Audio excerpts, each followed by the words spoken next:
La République démocratique du Congo, le nouveau Premier ministre Bruno Tshibala, très contesté, vous le savez, bouclait ses consultations ce mercredi en vue de la formation de son gouvernement.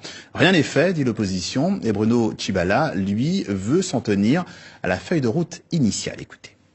Nous nous sommes retrouvés au dialogue politique de la CENCO pour nous mettre d'accord et donc trouver un compromis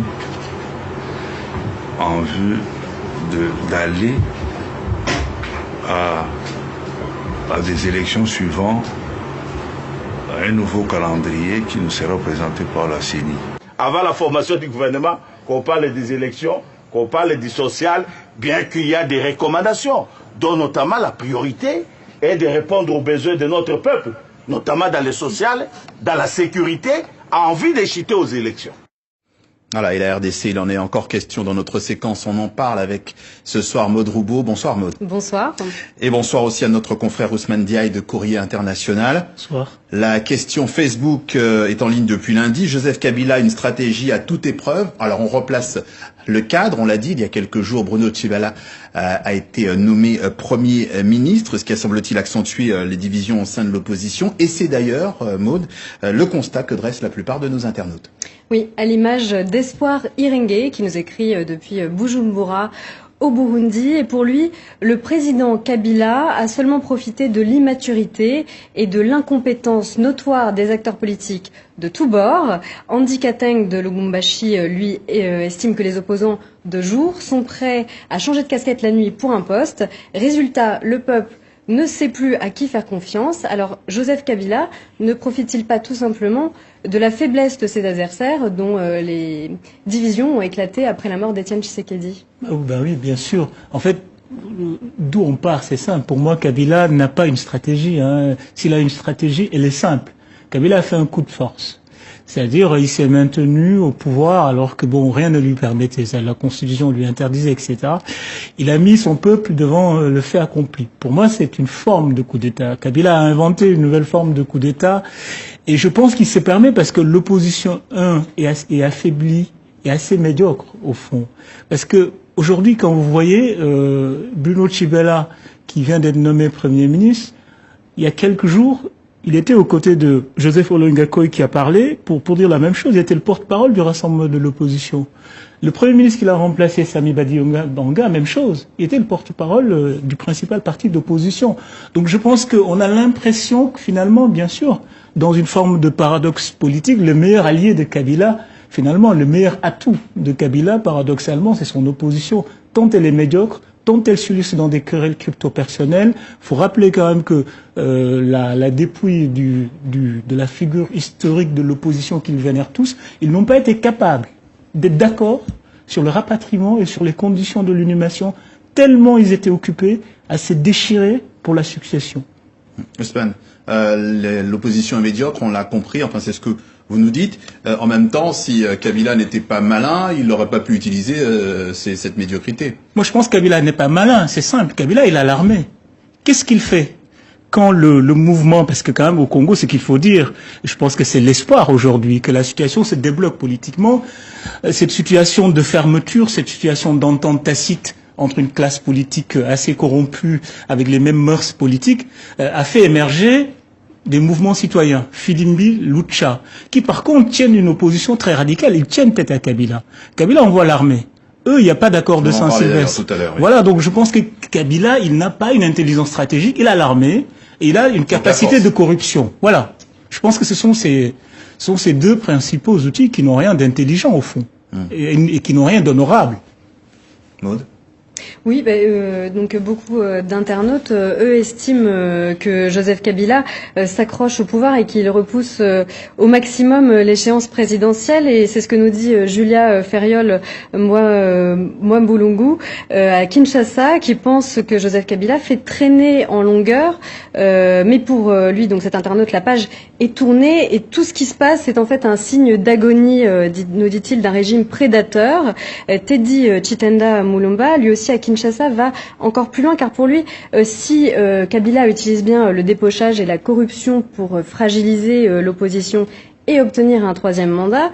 La jeunesse congolaise s'impatiente et Kabila risque de subir pour lui le même sort que l'ex-président burkinabé Blaise Compaoré. Est-ce que vous êtes d'accord avec cette analyse? Non, je suis pas d'accord. Je pense que le régime de Joseph Kabila n'est pas à l'agonie. Je pense qu'il a réussi un truc que rarement dans le monde on a vu. C'est-à-dire, il a fini son mandat, il part pas. Le dernier qu'il a fait, Gbagbo, il est parti avec les armes, intervention. Faut remarquer que là, on parle pas d'intervention. Il déroule à son aise. Par contre, je pense que oui, la jeunesse s'organise et qu'aujourd'hui, on est dans une situation où la question de l'alternance politique au Congo, il se pose quasiment en termes d'alternance générationnelle. Parce que Filimbi, c'est un autre visage. C'est d'abord une jeunesse qui en avait marre d'être spoliée, qui en avait marre des ententes tacites entre la pseudo-opposition et le pouvoir de Kabila, qui porte un discours tout à fait nouveau. C'est-à-dire, il révolutionne les mœurs politiques. Premièrement, un mouvement comme Lucha Filimbi, ils affirment fortement que c'est des mouvements non violents. Alors que dans un espace politique congolais marqué quand même par une certaine culture de la violence. Tous les présidents qui sont succédés jusqu'ici ont utilisé la violence pour arriver au pouvoir. Joseph Kabila est arrivé au pouvoir pas par les urnes. Il est arrivé au pouvoir parce que son père a pris les armes, a conquis Kinshasa, et puis son père a été assassiné, il lui a succédé. Donc je pense que là, il y a vraiment quelque chose qui se passe, et je pense que l'issue, en tout cas, le destin politique du Congo, hélas, repose quand même sur cet espoir fébrile, assez fragile que représente cette jeunesse qui s'organise en mouvement citoyen et qui émerge. Beaucoup de commentaires aussi sur Facebook sur le désengagement de l'Église qui était à la manœuvre justement avant l'accord du 31 décembre. Ouais, j'accuse la Senko de favoriser le glissement depuis le 20 décembre. Construire sans terminer, c'est détruire, nous dit Nkashama Mukeba depuis le Cap en Afrique du Sud. Il y a aussi beaucoup de commentaires qui interpellent les acteurs de la communauté internationale. Pour Fabrice Samou, le départ de Kabila ne se fera que par les pressions extérieures, comme en Gambie avec Yahya Jammeh.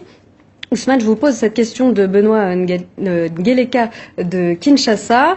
Si les élections n'étaient pas organisées selon l'accord du 31 décembre, que ferait la communauté internationale pour sortir le pays du chaos actuel? Enfin, la communauté internationale, ça dépend de quelle communauté on parle. Hein. Si on parle de l'ONU, par exemple, qui est l'acteur historique, la plus grande mission de l'ONU et la mission la plus coûteuse de l'ONU dans le monde, c'est la MONUSCO, la mission des Nations Unies au Congo. Je ne pense pas que ça soit une brillante réussite, donc je vois très mal, déjà que la MONUSCO n'arrive pas à régler la situation dans l'est du pays, je vois très mal l'ONU engager une opération militaire. Par contre, le Rwanda a une doctrine en termes de politique étrangère qui est assez intéressante. Le Rwanda a toujours estimé que le déséquilibre intérieur du Congo le menaçait.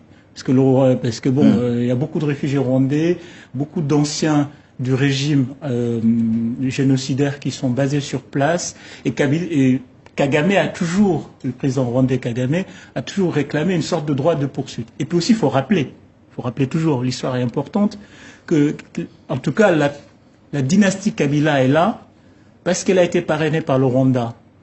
Laurent Désiré Kabila, père, prend le pouvoir, cornaqué par le chef d'état-major de l'armée rwandaise, qui est l'actuel ministre de la Défense du Rwanda. Ouais. Donc je pense que si la situation se délite, le Rwanda peut intervenir. Merci, Ousmane Diaye. Je rappelle que vous êtes journaliste à Courrier International. Merci à vous, Maud, pour cette synthèse. Alors, on reste effectivement en RDC. On parle de la Lucha, on l'évoquait à l'instant. 32 militants de la Lucha ont finalement été libérés quelques heures après leur interpellation à Goma. Ce mouvement citoyen de lutte pour le changement avait organisé un sit-in pacifique en faveur de ces milliers de Congolais qui n'arrivent plus à recouvrer leur épargne. Explication, Julien Munter, Clémence Deron. Quelques dizaines de personnes affichant leurs revendications. Pacifiquement, ils sont venus protester contre la Banque centrale congolaise à Goma. La BCC a placé sous sa tutelle des coopératives et des banques qui ont fait faillite, empêchant depuis les clients de ces institutions de recouvrer leur épargne. Les victimes et leurs représentants étaient soutenus par les militants de Lucha. Il y a une mauvaise foi avec la Banque centrale qui ne veut pas justement résoudre certains problèmes. Si aujourd'hui les amis de la Lucha peuvent justement revendiquer, c'est justement un problème qui est lié au social et qui est officiel. C'est près de 30 000 personnes qui ont vu leurs économies gelées sans aucune explication, et la BCC laisse traîner la situation. Nous voulons le remboursement total de notre argent. Comment l'argent peut être thésaurisé pendant 3 ans, 4 ans, et il y a des femmes qui meurent parce qu'il manque même les frais pour les soins médicaux, les enfants qui n'étudient plus, les gens qui mangent difficilement. On se dit finalement pourquoi ces autorités se taisent devant une situation macabre comme celle-là. Le sit-in qui se déroulait dans le calme a tourné court. La police est rapidement intervenue en force. Elle a procédé à des arrestations tout en empêchant les journalistes de travailler. Les forces de l'ordre ont embarqué une 30aine de personnes au commissariat de Goma.